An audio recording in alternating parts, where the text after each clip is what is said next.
নমস্কাৰ দৰ্শকসকল, মনমেৰিজ ব্লগলৈ আপোনালোকক স্বাগতম জনাইছোঁ। আৰু আজি মই আপোনালোকৰ লগত শ্বেয়াৰ কৰিবলৈ ওলাইছোঁ এটা পনীৰৰ ৰেচিপি। এইটো হৈছে পনীৰ ইন হোৱাইট গ্ৰেভি। গাখীৰ দি বনাম পনীৰখিনি। আহকচোন ইনগ্ৰিডিয়েণ্টছখিনি চাই লওঁ। এয়া পনীৰ, কাটি লোৱা পিঁয়াজ, খুন্দি লোৱা কাজু, কিচমিচ, আদা নহৰুৰ পেষ্ট, কচুৰি মেথি আৰু 1 চামুচ চেনি, বাটাৰ আৰু অলপমান কেশৰ বা চেফ্ৰন। আৰু লগতে ল'ব লাগিব গাখীৰ আৰু এচিকুটমান নিমখৰ প্ৰয়োজন হ'ব। আহক ৰেচিপিটো চাওঁ। মই পনীৰ বনাবলৈ তেলৰ ঠাইত ব্যৱহাৰ কৰিছোঁ 1 চামুচ ঘিউ আৰু 1 চামুচ বাটাৰ। ঘিউ আৰু বাটাৰখিনি গৰম হোৱাৰ পাছতে মই ইয়াত পিঁয়াজ দি দিছোঁ। পিঁয়াজখিনি ভালদৰে লৰাই ভাজি অলপ গল্ডেন ব্ৰাউন কালাৰ আহিবলৈ দিম। এয়া চাওক, ভালদৰে পিঁয়াজখিনি লৰাই লৈছোঁ। পিঁয়াজখিনি মই গলিবলৈ দিম আৰু পিঁয়াজখিনি গলি যোৱাৰ পাছতে বাকীখিনি ইনগ্ৰিডিয়েণ্টছ মই ইয়াতে এড কৰি যাম। আৰু মনত ৰাখিব, ইয়াতে হালধি নিদিব, কাৰণ এইটো এটা হোৱাইট গ্ৰেভি হয়। আৰু আপোনালোকে যদি ইচ্ছা কৰে এই ইনগ্ৰিডিয়েণ্টছখিনি পেষ্ট কৰি পেলাইও আপোনালোকে এই গ্ৰেভিখন বনাব পাৰে। তাৰো এটা সুকীয়া সোৱাদ আছে আৰু এনেধৰণে বনালেও এটা বেলেগ সোৱাদ। আৰু আপোনালোকে এনেকৈ ট্ৰাই কৰি চাওকচোন। আৰু এইখিনিতে মই আপোনালোকক মোৰ চেনেলটো ছাবস্ক্ৰাইব কৰিবলৈ অনুৰোধ কৰিলোঁ। আৰু এয়া মই কেইটামান কিচমিচ ইয়াতে এড কৰি দিছোঁ। কিচমিচখিনি এড কৰিও ভালদৰে ভাজি ল'ব।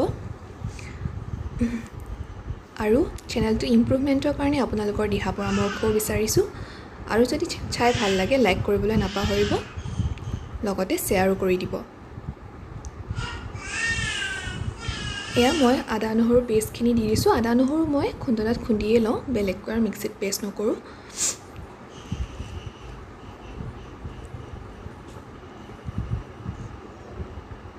আটাইখিনি লৰাই দিছোঁ, আদা নহৰুৰ কেঁচা গোন্ধটো যাবলৈ দিছোঁ। আৰু এটা কথা ইয়াতে কৈ থওঁ, ইয়াত আদাতকৈ নহৰুৰ পৰিমাণটো অলপ বেছি কৰিব, তেতিয়া ফ্লেভাৰটো ভাল আহে।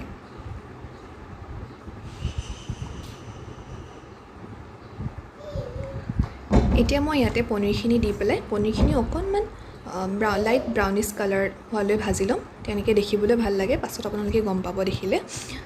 এয়া মই পনীৰখিনি এড কৰি দিছোঁ। পনীৰখিনি এড কৰি আকৌ ভালদৰে ভাজি লৈছোঁ।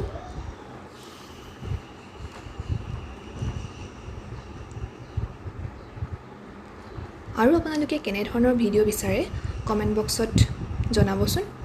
তেতিয়া আপোনালোকৰ আগ্ৰহ অনুযায়ী কিছুমান ভিডিঅ' বনাবলৈ চেষ্টা কৰিম।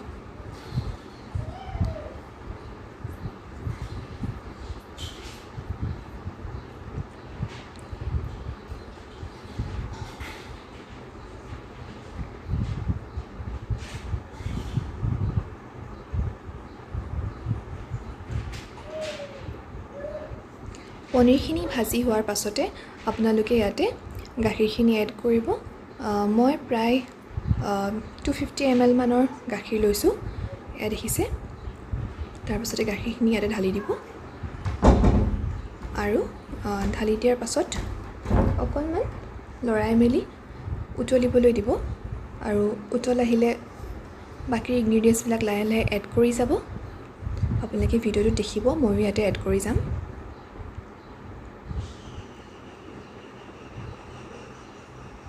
এয়া কাজুৰ পেষ্টখিনি মই দি দিছোঁ ইয়াতে।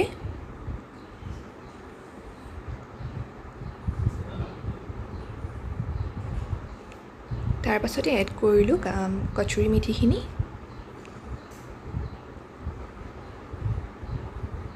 আৰু এয়া চেনি 1 চামুচ, মানে এয়া নিমখীয়া নহয়, মিঠা টেষ্টে বেছি আহিব, কিন্তু টেষ্টৰ কাৰণে অকণমান নিমখ দিবলৈ নাপাহৰিব। এয়া নিমখৰ পৰিমাণ দেখিছে আপোনালোকে।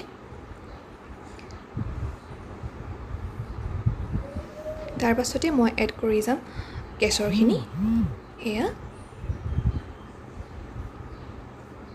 সকলো ইনগ্ৰিডিয়েণ্টছখিনি এড কৰাৰ পাছত এনেদৰে আকৌ এবাৰ লৰাই দিব। আপোনালোকৰ লগত যদি চীজ বা বাটাৰ থাকে, লগত আৰু অলপ এড কৰি দিব পাৰে ইয়াতে, বা ক্ৰীম থাকিলে ক্ৰীমো এড কৰিব পাৰে, তেতিয়া গ্ৰেভিখন আৰু বেছি ভাল হয়।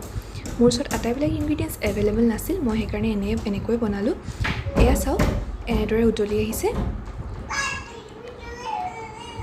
আৰু আপোনালোকে নিজৰ জোখত গ্ৰেভিটো ৰাখিব, যিমান ঘনকৈ বিচাৰে সিমান ঘনকৈ ৰাখি পেলাই আপোনালোকে খাব পাৰে।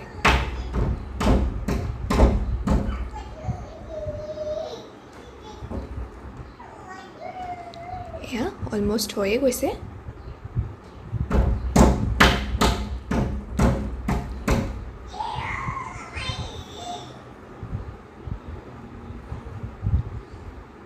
এয়া মই অলপ ঘন হ'বলৈ দিছোঁ।